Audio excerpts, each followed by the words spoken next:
Hey guys, it's Aaron Boggs. I'm the head Muay Thai trainer here at Ronin Training Center. We're doing a little Q&A today. Had some questions that got asked a couple weeks ago on the live feed. We weren't able to share that with everyone. So we're going to put them up today and let you guys get some answers that you all needed. All right, Aaron, how long Yeah. have you been training Muay Thai? Muay Thai? It's funny, I should already know the answer to this. Since 2002. I started Muay Thai in 2002, like officially, like with a real Muay Thai instructor. But martial arts, I've been doing that for about 27 years. And how long have you been teaching Muay Thai? Since 2007. So that puts us at 13 years. I basically left where I was training Muay Thai and moved to Columbus in 2007. I picked up one guy here. He just needed some help. I asked my coach, my trainer, if it was okay for me to start a program in Columbus. And he said absolutely. He felt I was capable and he was confident in my abilities to do that. So I started in 2007 with a single guy, and it grew exponentially over the years. How long have you been teaching at Ronin? Since 2011 when they opened, they absorbed my program. They needed a striking element for their gym. They felt it'd make them more successful as an MMA team, and they asked me if I would bring my program in. What got you started in teaching and training Muay Thai? The effectiveness of it as a striking art. It's very direct. It's very simple. There's not a lot of flashy stuff. There's not a lot of extra motions that are necessary. It's a very direct, straight to the point kind of striking art. Who's your favorite fighter in Muay Thai? Oh, that's a hard one. You asked last time. That was hard. There's so many. I'd say if I could get three guys right now to come to Ronin Training Center, and I'm working on one of them all the time, I would want Liam Harrison out of the UK, who has an amazing program and has amazing skills. I'd want Ratang Jitwanan, who's a one champion right now. He's more my style. He's a puncher and a leg kicker, so I really like him.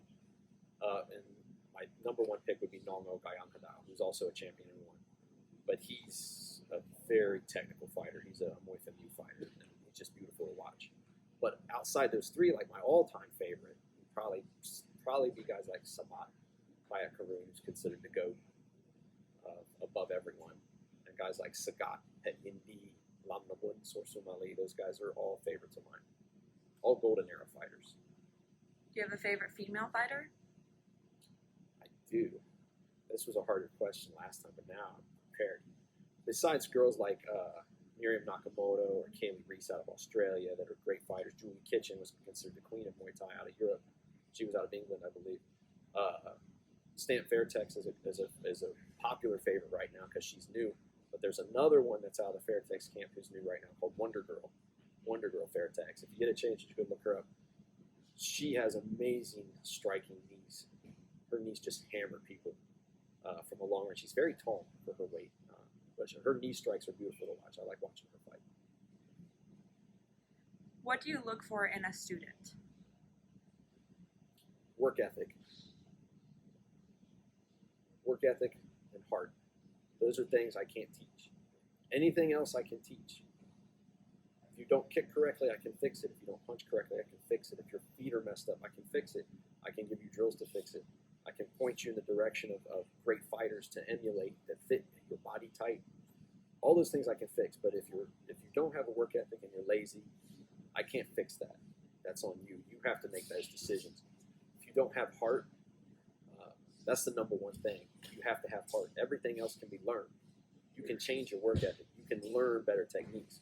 But I can't teach you heart. That's something you just have to have inside. That's something you have to make a decision for yourself. What do you look for in a competitor? Same things, really. Work ethic and heart. You can be athletic. Being athletic helps. It's a huge bonus if you're just naturally athletic. I'm not naturally athletic. I had to work hard.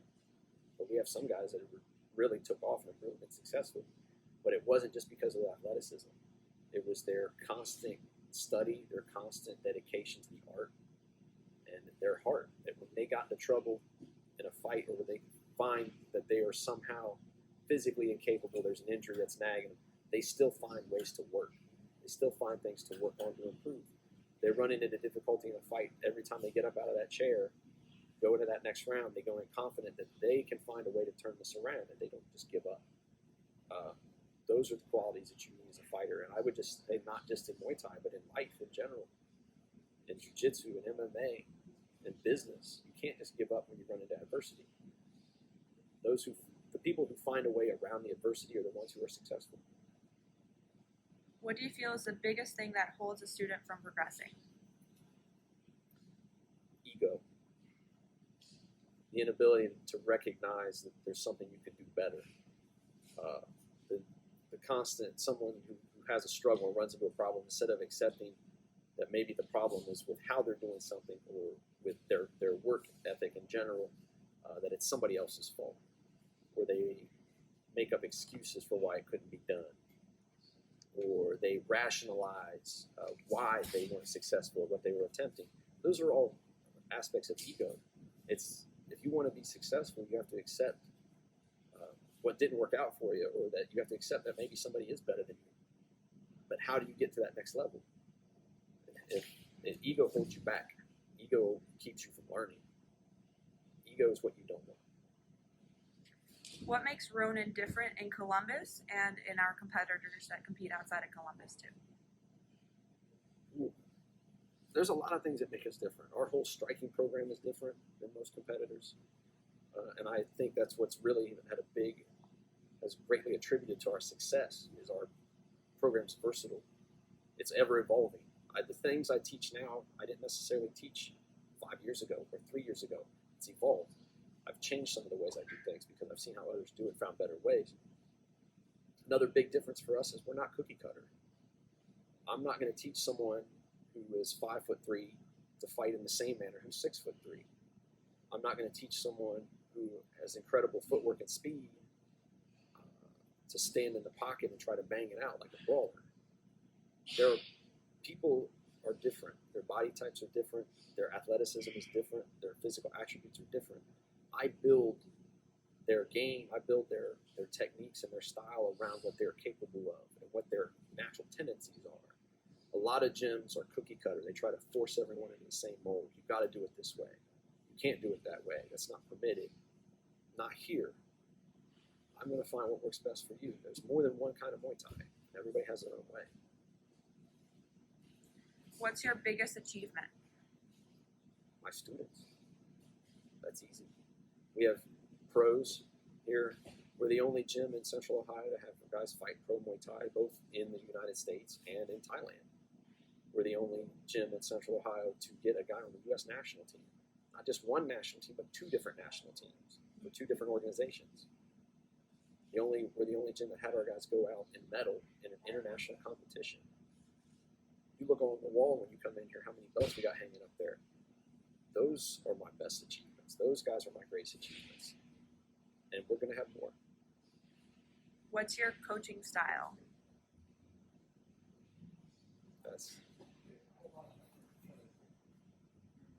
Unfortunately, it's probably brutally honest. If you are horrible at something, I'm not going to pat you on the back and tell you you're doing a great job. I'm going to tell you you suck at it. That's probably a holdover from the coaches I worked with. I had coaches that I was coming up, and they still, to this day, when they see me at seminars and working out, oh, you did that wrong, or hey, you need to clean that up, oh, you suck. I still hear those things myself. I judge myself very harshly, and I judge my students harshly. But if I pat you on the back and tell you you're doing a great job when you're not, give you that false sense of achievement, that false sense of competency, that's detrimental to you down the road. If you do something well, I'm going to tell you you did it well. But don't expect to hear gracious words from me when you could be better. That's why everyone is here. Everyone is here to be a better version of who they are. I can't get you to be a better version of who you are by being dishonest with you. What do you recommend students to do outside of training Muay Thai to improve their Muay Thai? Oh my God. I shouldn't have to talk about this, but it's very obvious. If you're outside the gym, what can you do? Besides shadow boxing is always good. Footwork drills are always good. Jump rope. Everybody hates to jump rope. Jump rope. Go get one of those nice thick tie ropes that have no assist to them. They're just all wood handles and a couple of nuts and bolts and pain if you hit your toes with it. Go run. Cardio. Cardio, cardio, cardio. Run. The running causes some microfracturing in your shins, which allow your shins to grow a little stronger, a little denser. These things help. These are important things. And the last thing I can recommend outside is watch fights. Go find some of the greatest fighters to ever step in the ring and see how they put some things together. See how they string together their techniques. That's the best things you can do. Where do you see your team in the next few months, years? Next few months or years?